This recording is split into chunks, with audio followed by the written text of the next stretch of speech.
Hey there, welcome to a very special Lemon playthrough. This is my RTG PPC special, and you can see all my setups here, and the PPC ones are the ones that we'll be going through in this video. Let's just load up the one that I'm talking about. This is PPC and RTG. You might notice that the JIT is on. It's on the fastest possible mode, and let's go through the setup.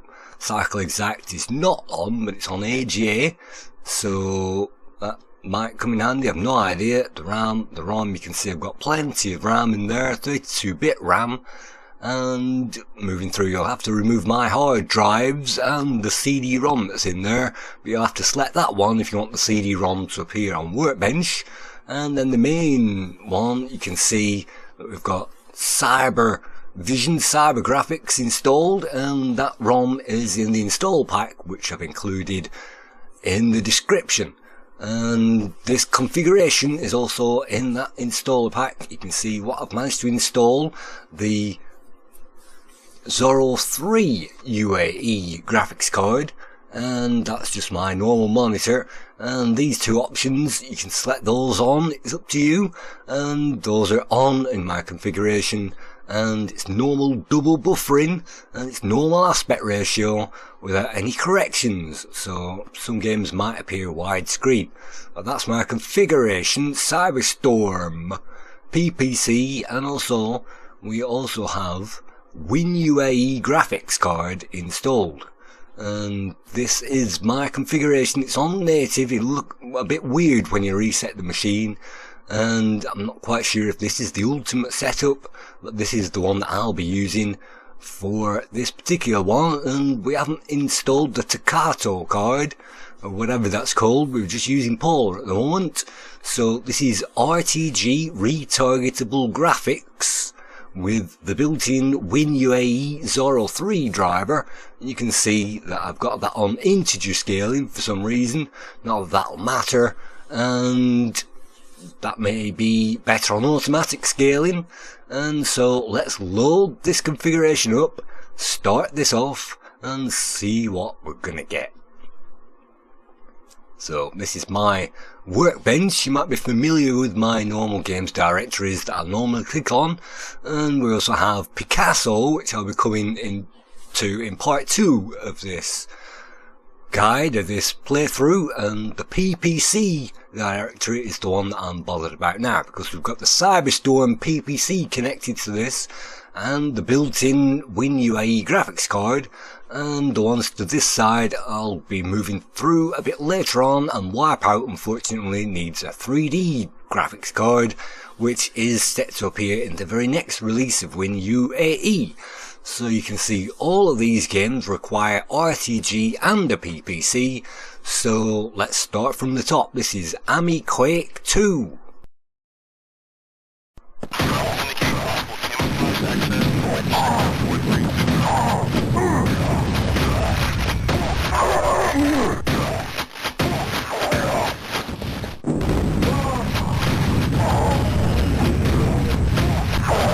Yes, this is Quake 2 running on the Amiga. You might notice that it's running a bit quickly at the moment, and you can change some of the options as well. You can change the mouse speed so it's a bit slower, and with this graphics detail, this is the lowest it can handle, and you can really bump that up there if you want to get this moving a bit slower and a bit better on the old graphics front. But if I select anything higher than the base resolution, sometimes this crap freezes me out of the controls.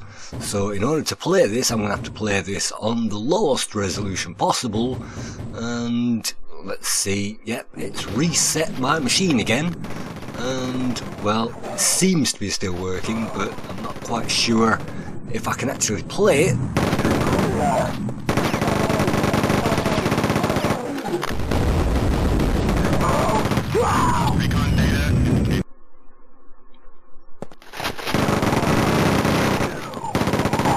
Quake 2 runs very quickly on this machine, and if you switch off the JIT, I'm sure you'll find a play speed which is good enough for this title.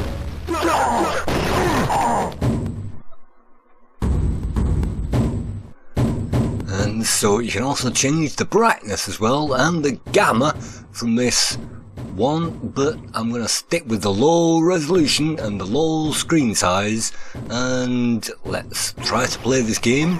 And I've never actually played Quake 2 before, so this is the very first time I've ever seen it. Establish communications.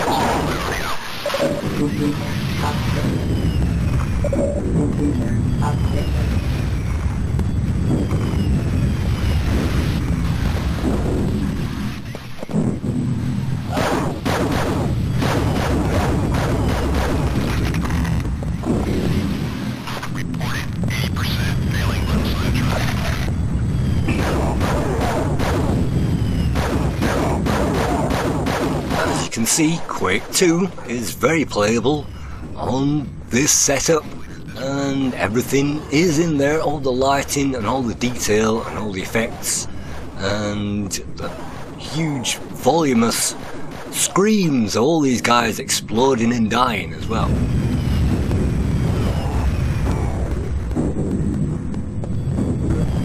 Of course, at this point I've no idea where I'm supposed to be going, and I'm just blowing things up randomly for the sake of this playthrough.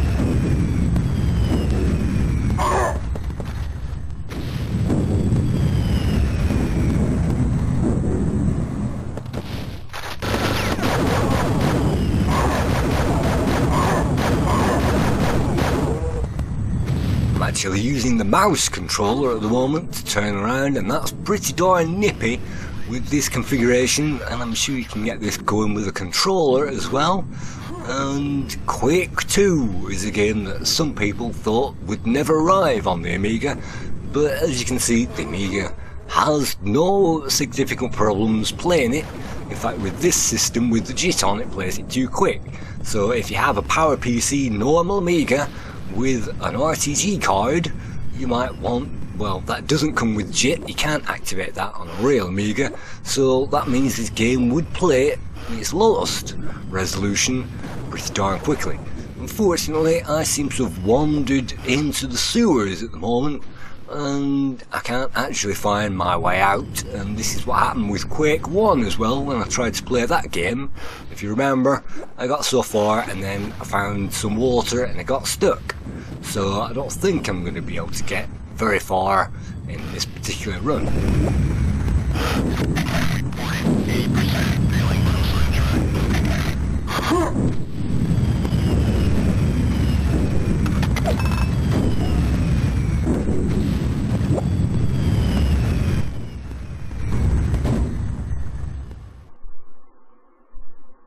And you might notice it comes up with a picture error because my background picture isn't loading. It comes up with that error periodically. Let's get rid of that screen, and that's Quake 2. Let's move on to our next game, BOFH.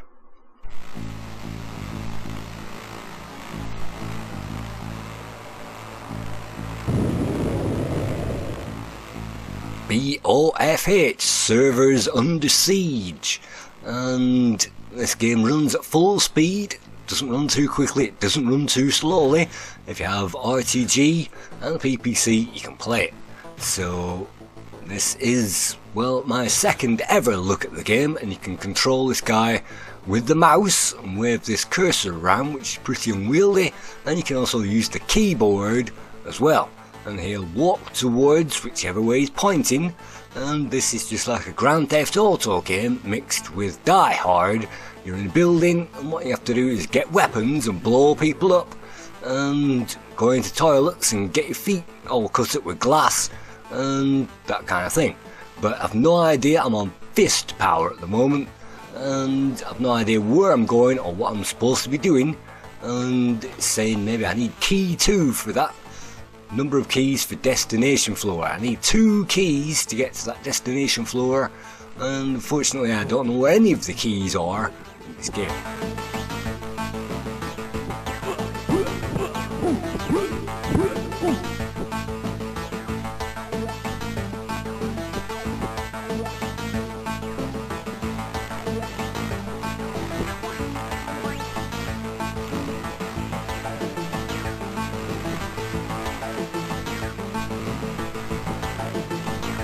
So this is BOFH,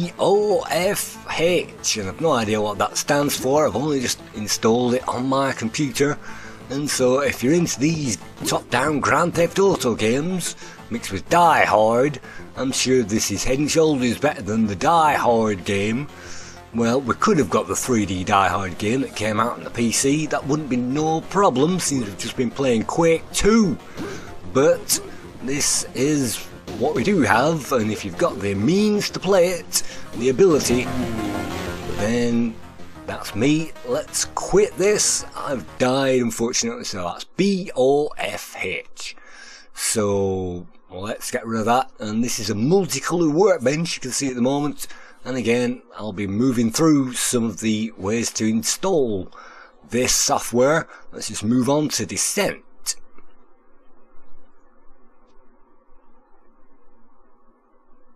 And Descent begins with a lot of instruction screens, which I'm going to skip in real time. And you can simply click that mouse pointer and get rid of them. And it's just as well, because all you need to know is you're in a ship and you need to descend into places. So let me find the key for forwards. It has to be around here somewhere. And I'm actually controlling this with the mouse as well. And you can see I can tilt from side to side. And in Descent, yes, we can blow things up. And this is a 3D game where we get to fly around in 3D and blow things up. So let's see what we can find. Around every corner there'll be a ship attacking us, and the aim of the game is simply to go deeper and deeper and deeper into this thing and get to where we're supposed to go. I'm not sure if there is an aim to it, it just seems to go on deeper forever. But this red key is something that we'll probably need, and so with this 3D environment you might find yourself at an angle in certain circumstances, and that screen is pretty weird, but you can self-right yourself, I think, with a key press. And let's just grab that red key. So let's also grab whatever these are, energy boosts, which come in handy at the start of the game. So you can see it's an angle there. I can press a key to self-right myself, and that means that we can speed on through to the next bit and get attacked by loads of other ships.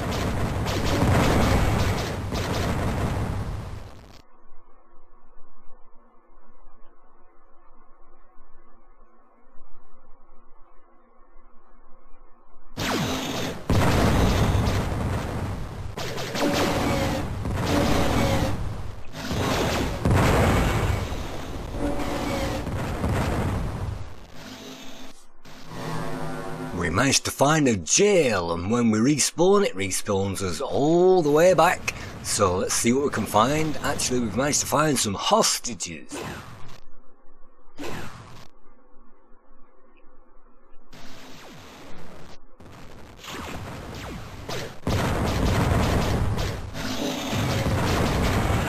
Spinning concussion missiles, definitely I remember them, because this is one of the first games that I saw played on a 386 PC, and it didn't flow as quick as this, but it did move itself on the PC.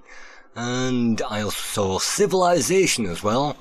When I was working at iTech, they had some machines and I was busy playing The Secret of Monkey Island in the other room, and that didn't require so much CPU power at all.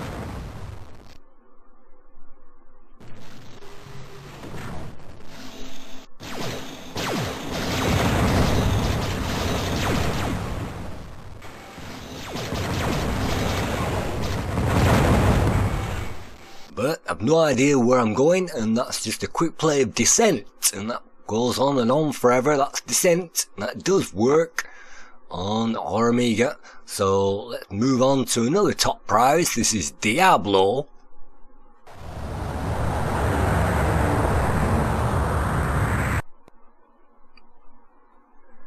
So let's skip through these menu screens. Anybody who's played Diablo will be very familiar with this game, and this is my character. I've leveled up to level 20 at the moment, so let's select him and load up that game, and we find ourselves in Tristram.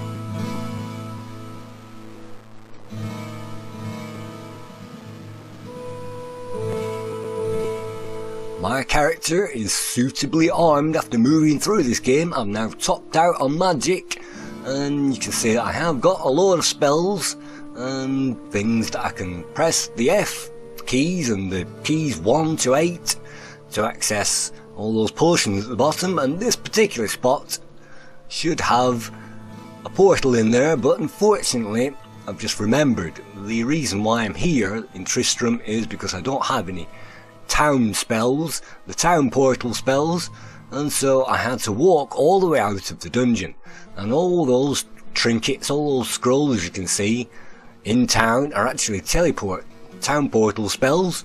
So I've just picked one up, just made sure I've got it in my inventory, so now we can set off back into the dungeons. And for this, because I've reached a low level, let's take a shortcut, and through here hopefully that will take us all the way down.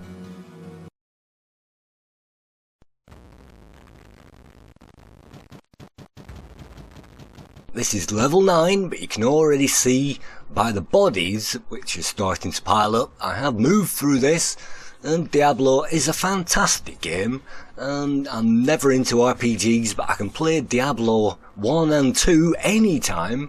They are certainly fantastic, and I'd recommend them to anybody who's into any game at all.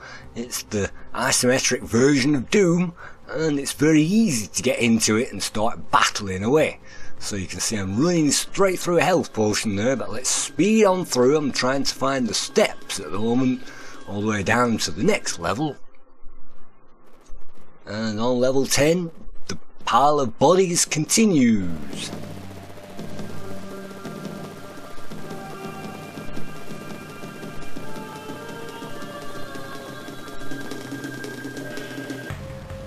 You might notice I already have the map on the screen, and that auto map is very handy, and you get to ignore it after a while, but it's critical, particularly at this stage when I'm walking around these dungeons. And I have killed everything in the dungeons as far as I know, but during this particular playthrough, well, let's just go the correct way. During this playthrough I did find actually a few creatures that I didn't find earlier on. So what can we do? We can lure those back to some kind of choke point, and choke points in this game, I didn't even know what a choke point was until very recently, and then I realised that I'd been using that tactic all along. So one of the creatures has gone into that wooden thing, and I've just heard a ring falling as some kind of treasure. Let's grab that ring, because rings are very important, and it will be an unidentified ring. Let's grab that, and we'll have to identify that back in town, and the soothsayer will definitely do that for us for free, well, for 100 credits. So now that this guy is in his cage, let's attack him. And anybody who's familiar with Diablo will be familiar with the sounds of cash chinking around and rings falling down and bits of armour and that kind of thing. Definitely the soundscape of this game is classic, and just as classic as the music.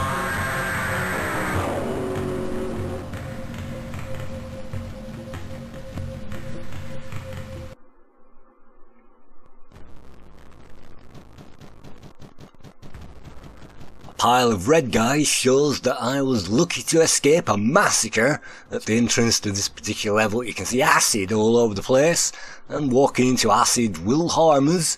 Of course it will do, but let's just whisk our way through this level, level 12. And so you can see Diablo plays at absolutely real time, proper speed. It doesn't slow down at any point, even when the action is tough. It's not playing too quickly or too slowly. It's perfect. The sound effects perfect, the music is perfect as well. So let's just save that game up and quit out for next time I want to play that, which is probably going to be tonight. So that's Diablo.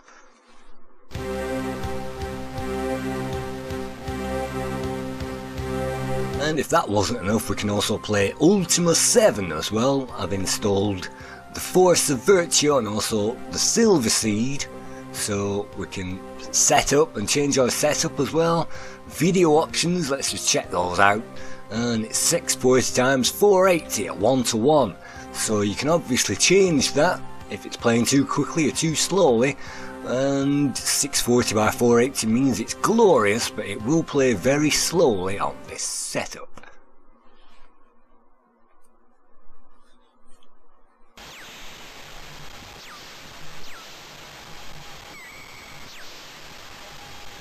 And there is no music in this intro, unfortunately, so let's just start the journey. And our character, let's call him Dan, and journey onward. It comes up with this weird effect before we go into the town.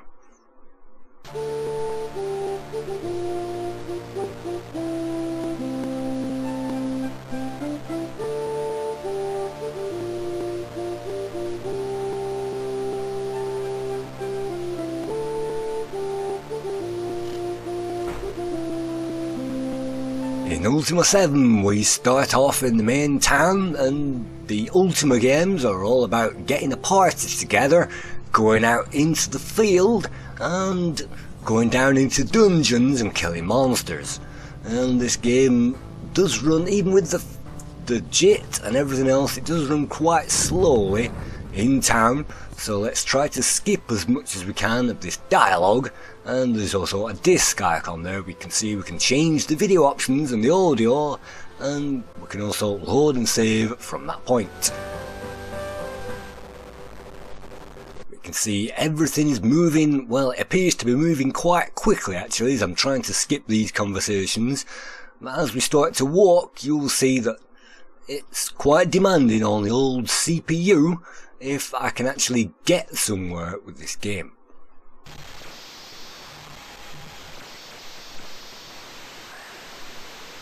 So this game is only slow in town when there's lots going on and flags flying and the wells and also the waves on the beach.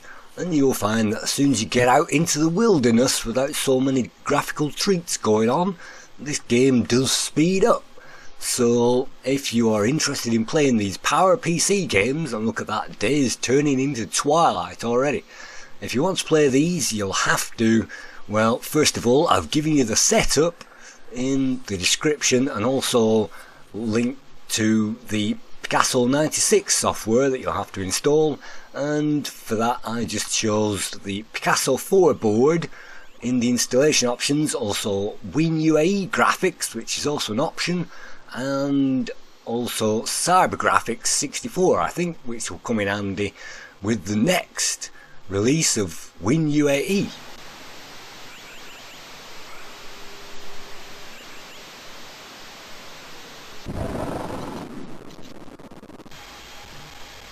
Once you've installed this setup, and once you've installed the RTG screen drivers, then the Picasso 4 board should be set up under P96, and then just to add insult to injury, you also have to install Cybervision as well, and again install it with the same graphics cards, the Picasso 4 and the Cybervision and AGA, and leave all the other installation options on the default. Once you've done that, you can also install AHI. If you have a Takato card, then you might hear that this game is struggling with the sound because, well, if you don't have a Takato card or a sound card installed, then the AHI will slow down this game. And so if you don't have those cards installed and you've installed AHI, then you'll find, look at that, it's now raining. Then you'll find that hopefully these games will run. Those are the 3 installation bits of software that I had to run on top of the setup that you saw at the beginning of this. And once you've got that running and you've installed the Feeble CD, the Feeble Files, then we can try run the Feeble Files. Let's select the Optimum setup, 640 by 480.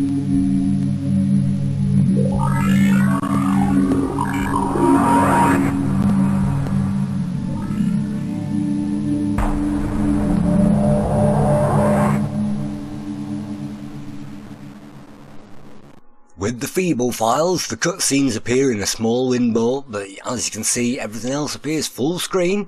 So let's load up from one of the start points, and we can also make use of this cycle first of all to get us underway.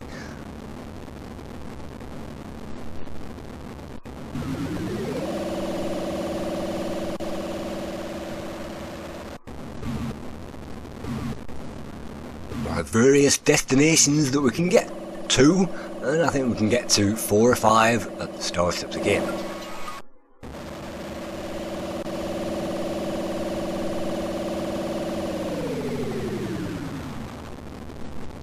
If you click on the right mouse button, that will change our options. If it's on walk, then he will walk to somewhere.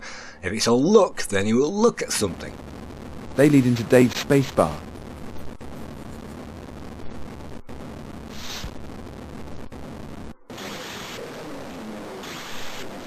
I haven't got anywhere with the Feeble Files, but this is a follow-up to Simon the Sorcerer 2, and it's the same guys behind Simon the Sorcerer 2.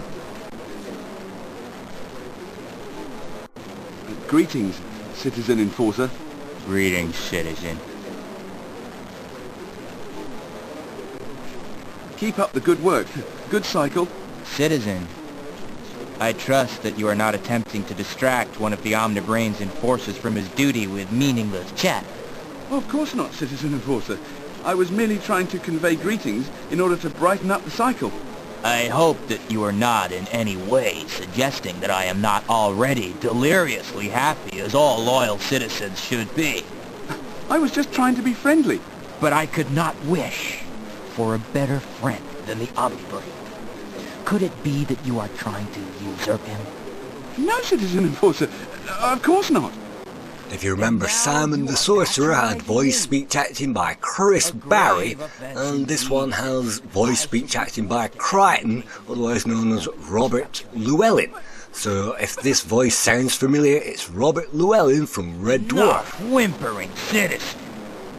I shall disregard the offenses this time. The Omnibrain is... Thank you, Citizen Enforcer. Thank the Omnibrain, citizen. I would not have been so... Unfortunately, the voice sound effects and the samples and everything else are really quiet in this game on my setup, so I've had to turn up the volume. So you can see I'm also holding a few things as well, but I haven't got very far in the Feeble Files, so if you like Simon the Sorcerer and Simon the Sorcerer 2, then that's the sequel. It runs perfectly well on the Amiga as long as you've got the CD in, which you can see. And so let's move on to Griffon Legend, where I can activate the gamepad for this. Yes, the CD32 gamepad worked on an Amiga, so you can use your own gamepad on games which allow you to use it.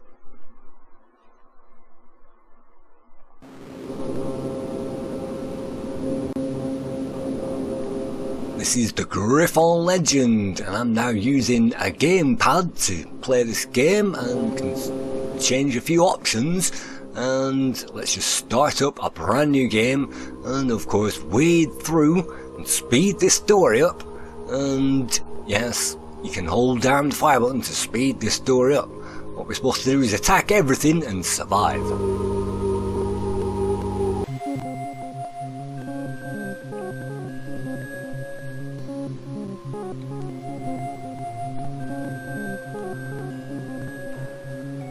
In this game, the aim is to attack everything on every screen, and that means we can level up.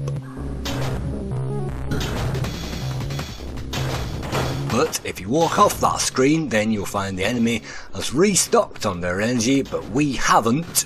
So unfortunately, you'll have to kill every enemy before you move off the screen, otherwise you'll get all of their damage back.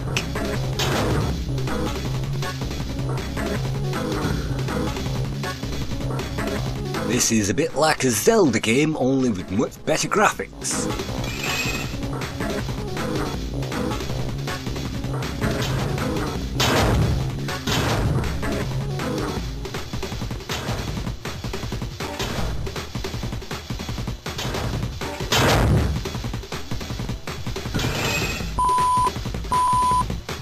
And then you might notice Damie gave us a flask, and we also have a flask.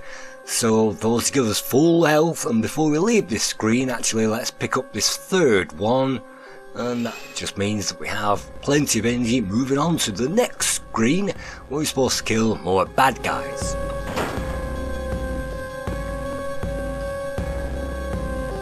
But rather than do that, let's just rush the level, let's just rush inside. You can see all of these enemies will have their own attack patterns, and I'm already being defeated at this point.